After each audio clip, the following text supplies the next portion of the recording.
Ibu ini sedang mengajarkan anaknya cara menggoreng telur. Tetapi saat telur baru menyentuh wajan, anaknya langsung mengambilnya dan memasukkannya ke mulut. Karena mengalami keterbelakangan mental, dia sering salah memakai shampoo sebagai pasta gigi. Bahkan mencukur jenggot pun, ia selalu dibantu ibunya. Sang ibu sudah merawatnya selama 30 tahun. Namun suatu hari, tangannya mulai gemetar tanpa kendali dan kepalanya terasa sangat sakit. Saat diperiksa ke rumah sakit, dokter memberitahu bahwa dirinya menderita kanker dan hidupnya tak akan lama lagi. Sang ibu pun menjadi khawatir. Ia tidak tahu apa yang akan terjadi kepada anaknya jika suatu hari ia meninggal. Lalu, sebuah kejadian terjadi. Sang anak memasukkan sebuah kaleng ke dalam microwave hingga menimbulkan percikan api. Sang ibu panik dan segera mematikan aliran listrik. Tetapi anaknya justru tertawa bahagia. Sejak saat itu, sang ibu memutuskan untuk mengajarkan anaknya agar bisa hidup mandiri sebelum ia pergi.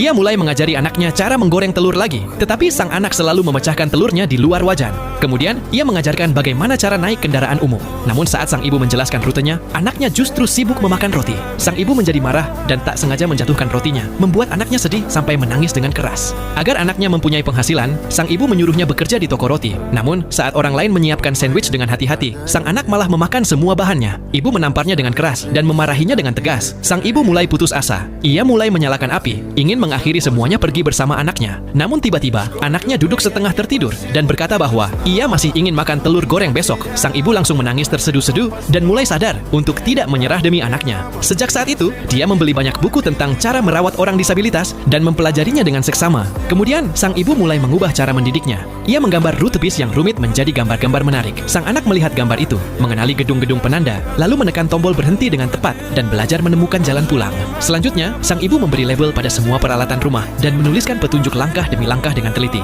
Ia juga dengan sabar mengajarkan cara memasak nasi. Suatu hari, sang anak meminta ibunya untuk memejamkan mata, lalu menyiapkan kejutan.